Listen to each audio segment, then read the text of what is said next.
कहानी की तरफ चलें।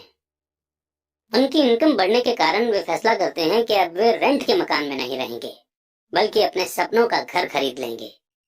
जब वे अपने घर में पहुंच जाते हैं तो उन पर एक नए टैक्स का बोझ आ जाता है, जिसे प्रॉपर्टी टैक्स कहते हैं। फिर वो लोग एक नई कार खरीदते हैं, नया फर्नीचर और नया सामान खरीदते हैं, ताकि उनका घर आलीशान लगे।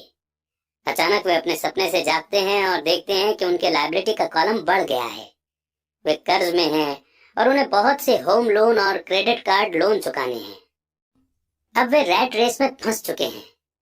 एक बच्चा पैदा हो जाता है, वे और कड़ी मेहनत करते हैं। ये प्रोसेस फिर रिपीट होता है, ज्यादा पैसा आता है, उस पर ज्यादा टैक्स लगता है और तभी उनके पास एक क्रेडिट कार्ड आ जाता है। वे उसका इस्तेमाल करते हैं। जब वो खत्म हो जाता है तब एक लोन कंपनी का आदमी आकर उन्हें बताता है कि उनका सबसे बड़ा एसेट, उनका घर, उसकी कीमत बढ़ गई है। कंपनी उन्हें एक बिल कंसोलिडेशन लोन देने का ऑफर करती है क्योंकि उनकी क्रेडिट हिस्ट्री बहुत अच्छी है। कंपनी उन्हें यह भी बताती है कि समझदारी इसी में होगी कि वे अपने ऊंचे इंटरेस्ट रेट पर लिए गए कंज्यूमर लोन को उनके क्रेडिट कार्ड से चुका दें, और इसके अलावा उनके घर पर लगने वाले इंटरेस्ट से उन्हें टैक्स में छूट यानी कि एग्जेम्पशन भी मिलेगी। वे ऐसा ही करते हैं और ज्यादा इंटरेस्ट रेट वाले क्रेडिट कार्ड का पेमेंट कर देते हैं। इसके बाद वे राहत की सांस लेते हैं कि उन्होंने क्रेडिट कार्ड का हिसाब साफ कर दिया है। अब उन्होंने अपने कंज्यूमर लोन को होम लोन में बदल लिया है। उनका पेमेंट भी कम हो जाता है क्योंकि उन्हें अपने कर्ज को 30 साल की इंस्टॉलमेंट में चुकाना है। प्रॉब्लम से डील करने का यही स्मार्ट तरीका है। उनके पड़ोसी आते हैं और उन्हें शॉपिंग पर चलने के लिए इनवाइट करते हैं। दिवाली, न्यू ईयर की सेल लगी हुई है, यही तो मौका है कुछ पैसा बचाने का। वे अपने आप से कहते हैं कि मैं कुछ नहीं खरीदूंगा, मैं तो सिर्फ देखने जा रहा हूँ। पर अगर कोई चीज जम जाए तो उसे खरीदने की उम्मीद में वे अपने क्रेडिट कार्ड को ले जाना नहीं भूलते। मैं ऐसे यंग कपल से हर समय टकराता हूँ। उनके नाम बदलते रहते हैं पर उनकी पैसे की तंगी एक सी ही रहती है। वे मेरी चर्चाओं में ये सुनने के लिए आते हैं कि मैं इस बारे में क्या कहता हूँ। वे मुझसे पूछते हैं कि क्या आप हमें बता सकते हैं कि और ज्यादा पैसे कैसे कमाया जा सकता है। उनकी खर्चीली आदतों ने उन्हें और ज्यादा कमाने के लिए मजबूर कर दिया है। वे इतना भी नहीं जानते कि दरअसल प्रॉब्लम पैसा कमाने की नहीं है, पैसा सही तरह से खर्च करने की है, और यही पैसे की तंगी का कारण है। ये समस्या इसलिए पैदा होती है क्योंकि उनमें पैसे की समझ नहीं होती। ये समस्या इसलिए और भी भयानक हो जाती है क्योंकि वे एसेट और लायबिलिटी के फर्क को नहीं समझ पाते। मेरा मानना है कि ज्यादा पैसे से शायद ही कभी किसी की पैसे की प्रॉब्लम सुलझती है। समस्याएं समझदारी से सुलझती हैं। मेरा एक दोस्त बार बार कर्ज में फंसे लोगों को यही सलाह देता है। वो कहता है, अगर आपको लगता है कि आपने अपने आप को किसी गड्ढे में फंसा लिया है तो सबसे पहले तो उस गड्ढे को और खोदना बंद कर दो। बहुत बार अपनी अंदरूनी समझदारी पर भरोसा करने के बजाय लोग भीड़ के साथ साथ चलने लगते हैं। वे कोई काम इसलिए करते हैं क्योंकि सभी लोग ऐसा कर रहे हैं। वे सवाल पूछने के बजाय कॉपी करने लगते हैं। अक्सर वे नासमझी के कारण वही दोहराते जाते हैं जो उन्हें सिखाया गया है।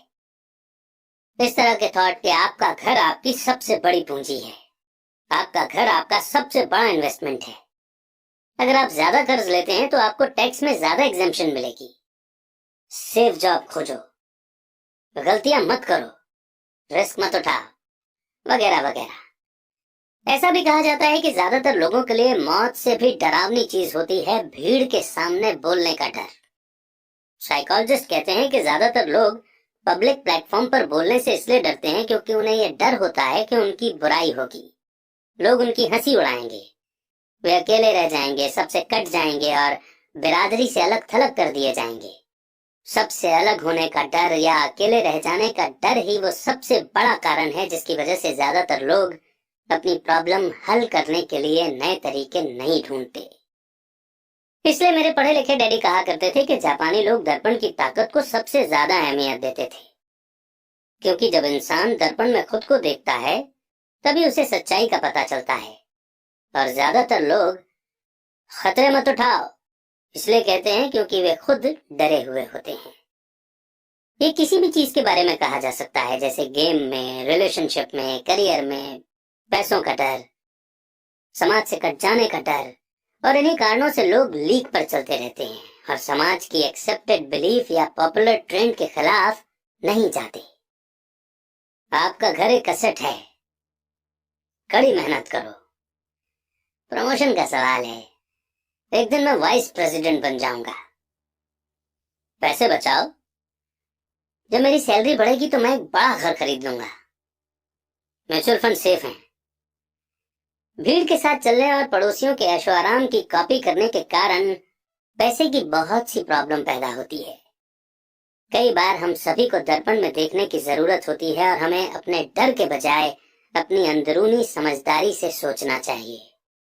जब माइक और मैं 16 साल के हुए तो हमें स्कूल में प्रॉब्लम आने लगी थी। हम बुरे बच्चे नहीं थे, हम सिर्फ अपने आप को भीड़ से अलग कर रहे थे। स्कूल के बाद और शनिवार रविवार को हम माइक के डैडी के लिए काम करते थे। माइक और मैं अक्सर घंटों तक उसके डैडी के साथ बैठे रहते थे जब वे अपने बैंकर्स, वकीलों, अकाउंटेंट, ब्रोकर, इन्वेस्टर्स, मैनेजर्स और एम्प्लॉइज के साथ डिस्कशन करते थे। माइक के डैडी ने 13 साल की उम्र में स्कूल छोड़ दिया था और अब वे पढ़े लिखे लोगों को रास्ता दिखा रहे थे, उन्हें ऑर्डर और इंस्ट्रक्शंस दे रहे थे, उनसे सवाल पूछ रहे थे। पढ़े लिखे लोग उनकी एक आवाज पर दौड़े चले आते थे और उनके गुस्से से डरते थे। ये आदमी कभी भीड़ के साथ नहीं चला। इस आदमी ने खुद के दम पर सोचा और फैसले किए।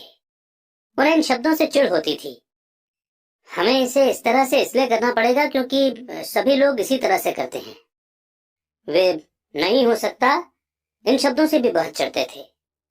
अगर आप उनसे कोई काम करवाना चाहते थे तो आपको बस इतना ही कहना था, मुझे लगता है कि आप इसे नहीं कर सकते। माइक और मैं उनके साथ रहकर जितना सीखे उतना हमने स्कूल के बिताए सालों में कभी नहीं सीखा, कॉलेज में भी नहीं। माइक के डैडी के पास स्कूल की एजुकेशन तो नहीं थी, पर उनके पास पैसे की नॉलेज थी और इसी कारण वे सक्सेसफुल भी थे। वे हमें बार बार बताया करते थे कि एक समझदार आदमी अपने से ज्यादा समझदार लोगों को जॉब पर रख सकता है। इसीलिए माइक और मुझे समझदार लोगों की बातें सुनने और उनसे सीखने का फायदा मिला।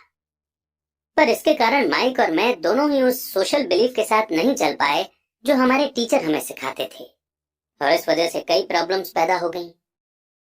जब कोई टीचर कहता था कि अगर तुम्हें अच्छे नंबर नहीं मिलते हैं तो तुम दुनिया में कुछ नहीं कर सकते, तो माइक और मैं अपनी भवें चढ़ा लेते थे। जब हमें घिसे पेटे ढर्रे पर चलने को कहा जाता था और रूल्स को फॉलो करना सिखाया जाता था तो हमें ये लगता था कि स्कूल की एजुकेशन दरअसल क्रिएटिविटी का गला घोंट देती है। हम अमीर डैडी की ये बात समझने लगे थे कि स्कूलों को इसलिए बनाया गया है ताकि वहां अच्छे एम्प्लॉय तैयार हो सके, न कि अच्छे मालिक।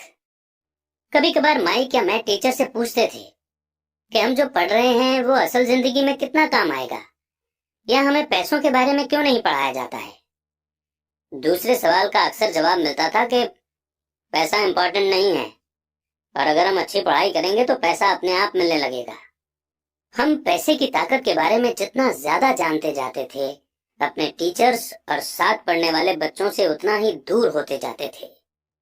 मेरे पढ़े लिखे डैडी ने कभी मुझ पर अच्छे नंबरों के लिए दबाव नहीं डाला।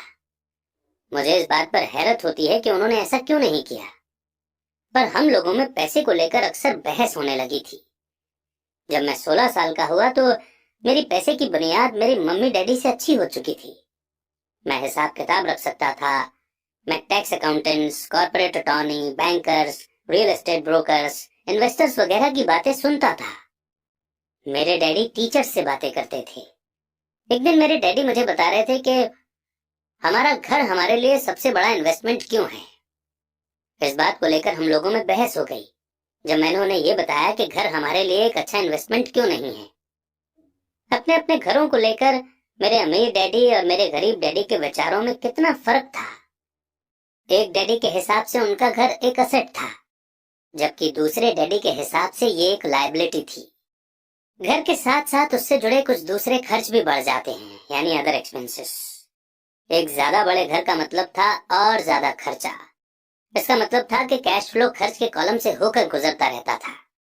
आज भी लोग मुझसे इस बात पर बहस करते हैं कि उनका घर एसेट क्यों नहीं होता। मैं जानता हूं कि बहुत से लोगों के लिए खुद का घर उनका सबसे बड़ा सपना होता है और इसीलिए वे इसे अपना सबसे बड़ा इन्वेस्टमेंट मानते हैं। अपने घर के मालिक होने से ज्यादा अच्छा कुछ भी नहीं है।